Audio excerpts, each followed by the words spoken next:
नमस्कार दोस्तों, आज हम पढ़ने वाले हैं पदार्थ के बारे में। पदार्थ के बारे में हम पढ़ेंगे पदार्थ की परिभाषा कि वास्तव में पदार्थ क्या है और पदार्थ के प्रकार पढ़ेंगे। तो सबसे पहले हम देखते हैं कि पदार्थ की परिभाषा क्या है। पदार्थ या मैटर, और पदार्थ को द्रव्य भी बोल देते हैं। तो पदार्थ कोई भी वस्तु जो स्थान घेरती है और जिसका निश्चित द्रव्यमान होता है वही पदार्थ है। जैसे कोई भी आप पेन ले लो, पेंसिल ले लो, कोई बुक है, वो एक निश्चित स्थान को घेरती है और उनका आयतन भी होता है। तो पदार्थ की परिभाषा क्या हो गई? कोई भी वस्तु जिसका एक निश्चित द्रव्यमान होता है और वह स्थान घेरती है। स्थान घेरने का मतलब उसका आयतन भी है, तो उसको बोल देंगे हम पदार्थ। अब पदार्थ के प्रकार देखेंगे हम। पदार्थ के दो प्रकार हैं सामान्यतः, एक है शुद्ध पदार्थ और एक है मिश्रण, मिक्सचर। अब शुद्ध पदार्थ किसे कहेंगे हम? शुद्ध पदार्थ का संगठन निश्चित होगा, मतलब जिन कणों से ये मिलके बना हुआ है वो निश्चित अनुपात में होंगे। अब पदार्थ, शुद्ध पदार्थ है, उसके दो प्रकार हैं, तत्व और यौगिक। तत्व को अंग्रेजी में बोलेंगे एलिमेंट और यौगिक को बोल देंगे कंपाउंड। और मिश्रण के भी दो प्रकार हैं, समांगी मिश्रण और विषमांगी मिश्रण। समांगी मिश्रण होमोजेनस और विषमांगी मिश्रण हेटेरोजेनस। अब हम एक एक करके जो पदार्थ के प्रकार हैं, शुद्ध पदार्थ और मिश्रण, अब उनको भी बाद में और डिवाइड कर दिया गया। शुद्ध पदार्थ को तत्व और यौगिक में डिवाइड कर दिया गया और मिश्रण को समांगी मिश्रण और विषमांगी मिश्रण में डिवाइड कर दिया गया। तो हम इन सब की एक एक करके परिभाषा देखेंगे और इनके एग्जाम्पल देखेंगे और इनकी जो प्रॉपर्टीज क्या है वो भी देखेंगे। सबसे पहले हम देखेंगे तत्व। तत्व की परिभाषा क्या होगी?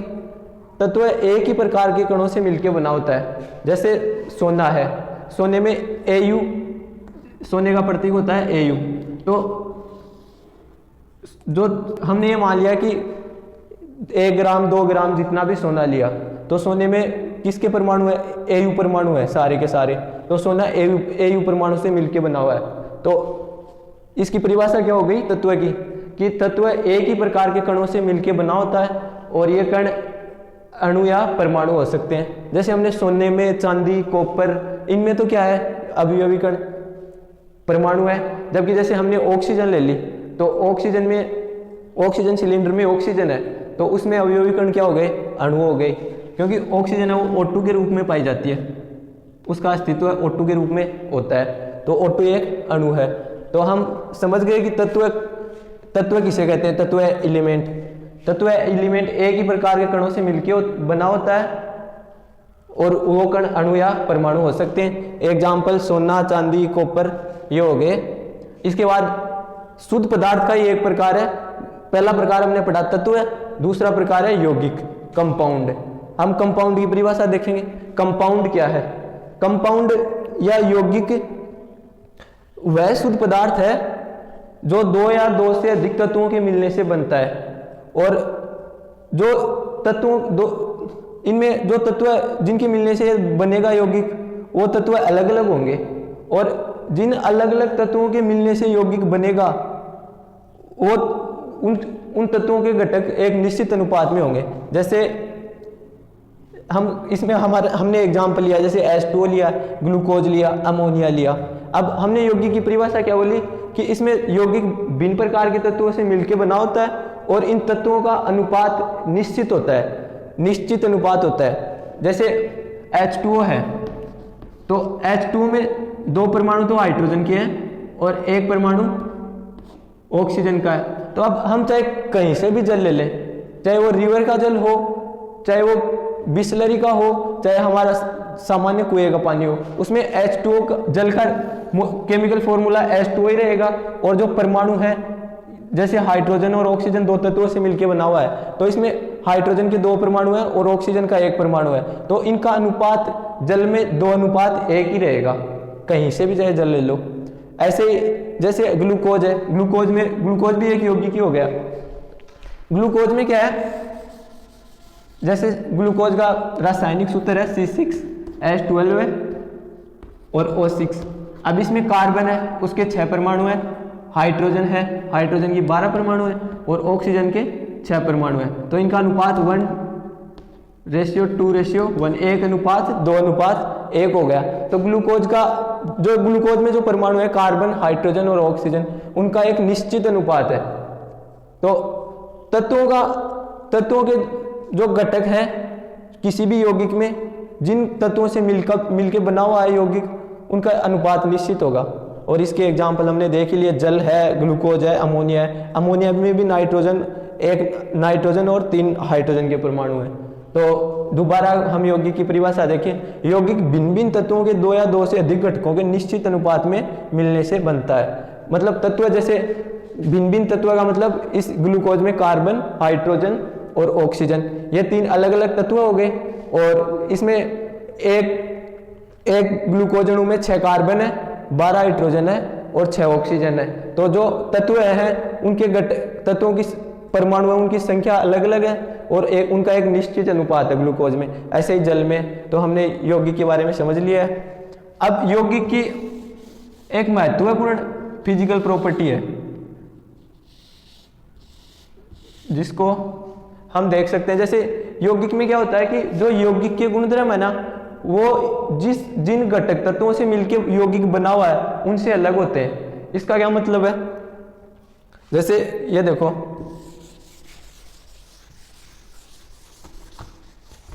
समझना।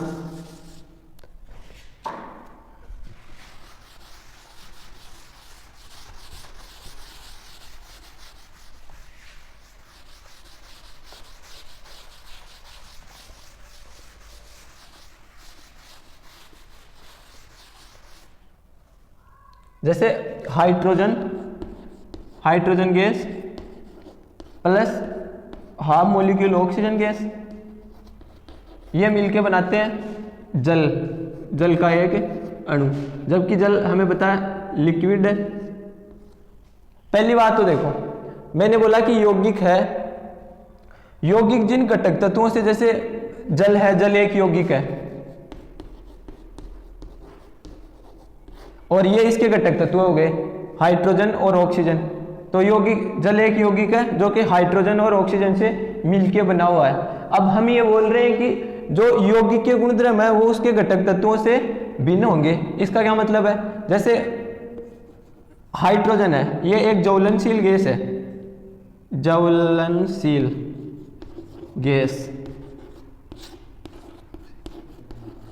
जबकि ऑक्सीजन है, ये पदार्थों के दहन में काम में आती है, ये दहन करती है, दहन। जबकि हाइड्रोजन है, इसको हम अग्निशामक के रूप में उपयोग में लेते हैं, ये आग बुझाने के काम में आता है, अग्निशामक।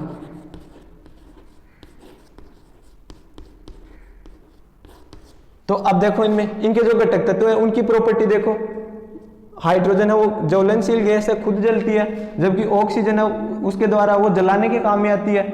मतलब हाइड्रोजन खुद जलती है और ऑक्सीजन जलाने के काम में आती है, जबकि जल है वो आग बुझाने के काम में आता है। और इनकी भौतिक अवस्थाएं देखो, भौतिक अवस्थाएं हाइड्रोजन और ऑक्सीजन दोनों गैस से हैं, ये दोनों गैस हैं, जबकि जल है वो द्रव है। तो इनकी गुणधर्म अलग अलग हो गए घटकों से। जल एक यौगिक था, उसका एक प्रकृति तो ये देखो घटकों की, जैसे हाइड्रोजन है, हाइड्रोजन खुद ज्वलनशील है, ये खुद जलती है, ऑक्सीजन जलाती है, जबकि H2O है वो आग बुझाने के काम में आता है। दूसरी बात, इनकी फिजिकल स्टेट, भौतिक अवस्था देखो, H2O है वो गैस के रूप में पाया जाता है, H2 गैस के रूप में पाई जाती है, ऑक्सीजन है वो भी गैस के रूप में पाई जाती है, जबकि जल है वो द्रव अवस्था में पाया जाता है। तो हमने पढ़ लिया कि जो यौगिक है वो जिन घटक तत्वों से मिलकर बना होता है उन घटक तत्वों से भिन्न गुण रखता है वो। तो हमने पहले पढ़ा पदार्थ में शुद्ध पदार्थ और शुद्ध पदार्थ के 2 प्रकार पढ़ लिए, तत्व और यौगिक। अब इसके बाद हम पढ़ेंगे मिश्रण। मिश्रण के भी 2 प्रकार हैं, एक समांगी मिश्रण और एक विषमांगी मिश्रण।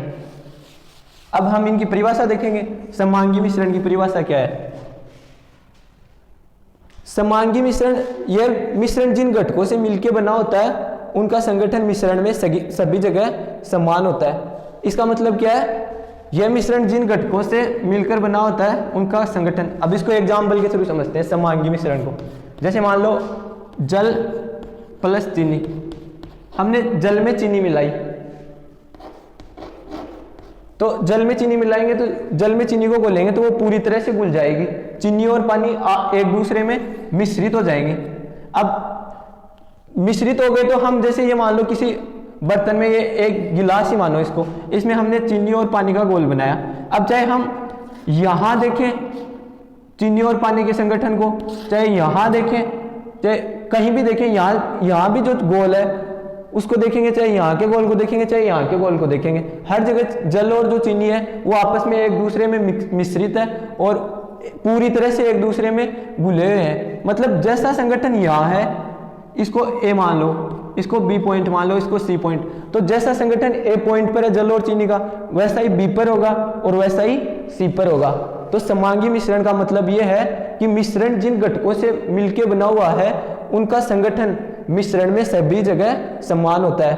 और इसके चीनी और जल के घोल के द्वारा इसको समझ लिया हमने। और इसके एग्जाम्पल है चीनी, एक तो हो गया जल और चीनी, और दूसरा हो गया जल में एल्कोहल मिलाएंगे, एल्कोहल को भी जल में घोलेंगे तो पूरी हर जगह संगठन समान रहेगा जल और एल्कोहल का। और हवा,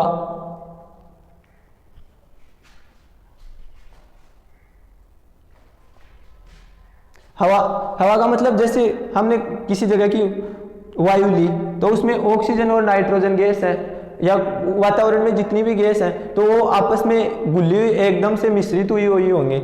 मतलब हवा भी समांगी मिश्रण ही है एक प्रकार का। इसके बाद में है विषमांगी मिश्रण, हेटेरोजीनस। हेटेरोजीनस समांगी मिश्रण का बिल्कुल से विपरीत हो जाएगा।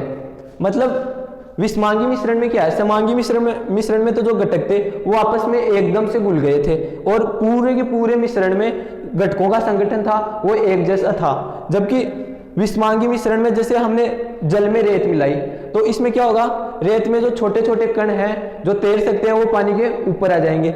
जैसे एग्जाम्पल के थ्रू देखें इसको, जैसे ये पानी था और इसमें हमने रेत मिला दी तो कुछ जो तैरने वाले थे कंकड़ जो वो ऊपर आ गए और कुछ नीचे बैठ जाएंगे, जबकि कुछ इसमें थोड़े बहुत बीच में घुले रहेंगे।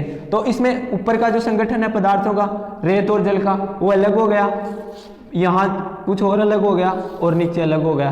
तो विषमांगी मिश्रण में क्या है कि जो जिन पदार्थों से विषमांगी मिश्रण मिलके बना है उनका संगठन पूरे के पूरे मिश्रण में एक जैसा नहीं रहता, ये बदलता रहता।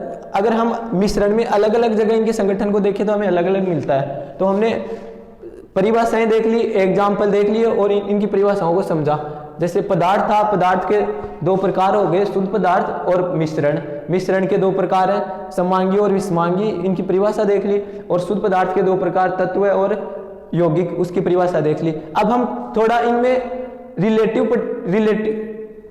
रिलेटिवली समझेंगे इनको, शुद्ध पदार्थ और मिश्रण को। जैसे इसमें शुद्ध पदार्थ और मिश्रण में क्या अंतर है। जैसे शुद्ध हमने इसमें पढ़ा था यौगिक, तो यौगिक में क्या था, तत्व व यौगिक।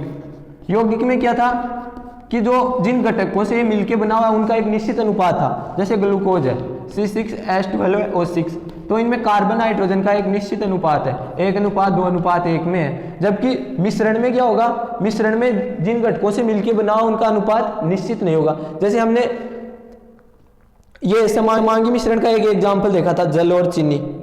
तो जल और चीनी, जल में हम जैसे जैसे शुरू में मान लो हमने 5 ग्राम चीनी मिलाई जल में, तो हम जैसे जैसे चीनी की मात्रा बढ़ाते जा रहे हैं जल में, वैसे वैसे इनका जल और चीनी का अनुपात है वो चेंज होता जा रहा है। मतलब पहले हमने 5 ग्राम मिलाई, फिर 10 ग्राम मिलाई, फिर 50 ग्राम मिलाई, तो जो जल और चीनी का अनुपात है वो चेंज हो रहा है। ऐसे ही वायु में देख लो, हवा में मानो कोई पोल्यूटेंट प्रदूषित जगह है तो उसमें मानो कि CO2 की मात्रा ज्यादा है। अब जिस जगह CO2 की मात्रा ज्यादा है और ऑक्सीजन की मात्रा कम है, उस जगह का जो वायु का मिश्रण है उसमें O2 और CO2 का जो अनुपात है, प्रदूषित जगह में CO2 ज्यादा है तो इसमें CO2 का मान ज्यादा होगा और O2 का मान कम होगा। तो प्रदूषित जगह में तो O2 और CO2 का रेशियो चेंज हो गया। जबकि जहाँ वातावरण साफ है वहाँ मतलब प्रदूषण नहीं है, वहाँ CO2 की मात्रा कम होगी और ऑक्सीजन की मात्रा ज़्यादा होगी। तो इसमें हवा के एग्जाम्पल के द्वारा भी हम समांगी मिश्रण को, ये मिश्रण और शुद्ध पदार्थ में अंतर को समझ सकते हैं। मतलब O2 और CO2 का जो संगठन है वो चेंज हो रहा है। प्रदूषित जगह में CO2 का अनुपात ज़्यादा है और जो प्रदूषित नहीं है वहाँ ऑक्सीजन ज़्यादा है, तो यहाँ अनुपात चेंज हो रहा है। एक कोई निश्चित अनुपात नहीं है, अलग अलग जगह अलग अलग। तो जल और चीनी के एग्जाम्पल के द्वारा समझ लिया, हवा के एग्जाम्पल के द्वारा समझ लिया। अब जल प्लस एल्कोहल है, तो जल प्लस एल्कोहल में जल में जैसे हम एल्कोहल की मात्रा बढ़ाते जाएंगे तो जल और एल्कोहल का अनुपात भी चेंज होता जाएगा। तो ऐसे भी समांगी मिश्रण में जल में रेत की मात्रा बढ़ाएं या कम करें तो जल और रेत का रेशियो भी चेंज हो रहा है। तो सीधी सी बात यह है कि मिश्रण और शुद्ध पदार्थ में जो रेशियो है वो निश्चित होता है, किसी भी यौगिक का एक सर्टेन रेशियो होता है, जबकि मिश्रण में रेशियो चेंज हो सकता है, वेरिएबल है रेशियो। ये बात हमने समझी मिश्रण और शुद्ध पदार्थ में अंतर को, तो समझ लिया। अब हम एक चीज और देखेंगे, इनमें जो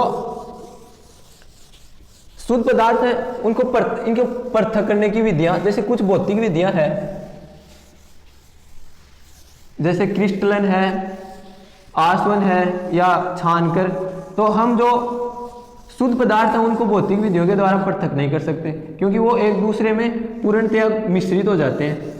जबकि मिश्रण को हम भौतिक विधियों के द्वारा अलग कर सकते हैं। ये कौन कौन सी भौतिक विधियां हैं? जैसे कुछ भौतिक विधियां हैं, जैसे छानकर,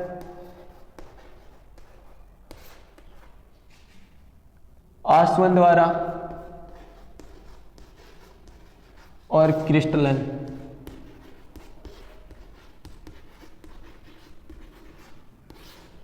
ये छानकर, आसवन और क्रिस्टलन ये भौतिक विधियां हैं जो हमें NCERT में दे रखी है। पदार्थों को पृथक करने की भौतिक विधियां, कोई भी पदार्थ है उनके घटक कणों को कैसे पृथक कर सकते हैं, उनका पृथक करने का यह तरीका है। लेकिन इन भौतिक विधियों के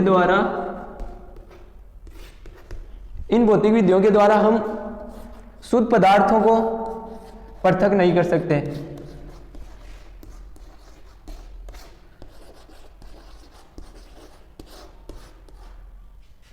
हम केवल इनके द्वारा जो मिश्रण है, जैसे समांगी मिश्रण और विषमांगी मिश्रण, उसके घटकों को ही इसके द्वारा क्रिस्टलन, आसवन या छानकर अलग कर सकते हैं। तो मिश्रण के घटकों को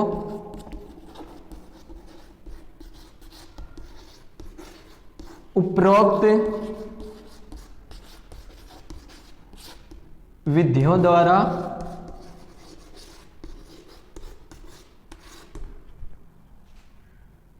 पृथक किया जा सकता है।